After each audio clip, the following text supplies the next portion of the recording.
L'immersion d'une cave sous-marine, un container plongé à 15 mètres de profondeur au cœur de la baie de l'Aiguillon dans le Pertuis breton.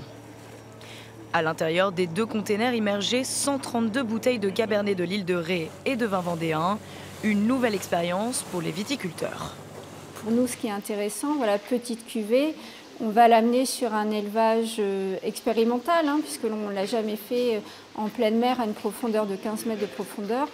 Bon, là, c'est intéressant pour nous de voir l'effet des courants, l'effet de la marée et ce que ça peut apporter en ampleur, en rondeur.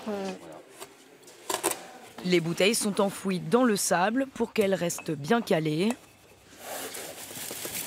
Autre méthode pour les ostréiculteurs qui font partie de l'aventure, ils placent 80 bouteilles dans plusieurs poches à huîtres.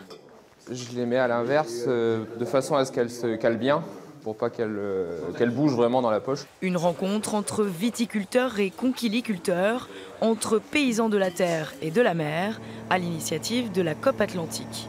Utiliser le savoir-faire de ces mytiliculteurs et leur filière était une évidence. Ils cultivent des moules depuis 6 générations. Donc on a forcément une expérience maritime. On sait ce que c'est de faire des manœuvres, on est équipé de grues, on a des gains d'eau hydraulique sur le bateau, donc ça nous permet de pouvoir faire ce genre de choses. On va mettre ces bouteilles, le fruit de son travail, elles vont aller à l'eau et la mer va faire le reste du travail. La pression marine est supérieure à celle d'une cave classique. Le vin se retrouve dans l'obscurité totale et vieillit plus vite. Une expérience dont ils auront le résultat seulement dans 9 mois. En attendant, le vin repose au cœur de l'océan.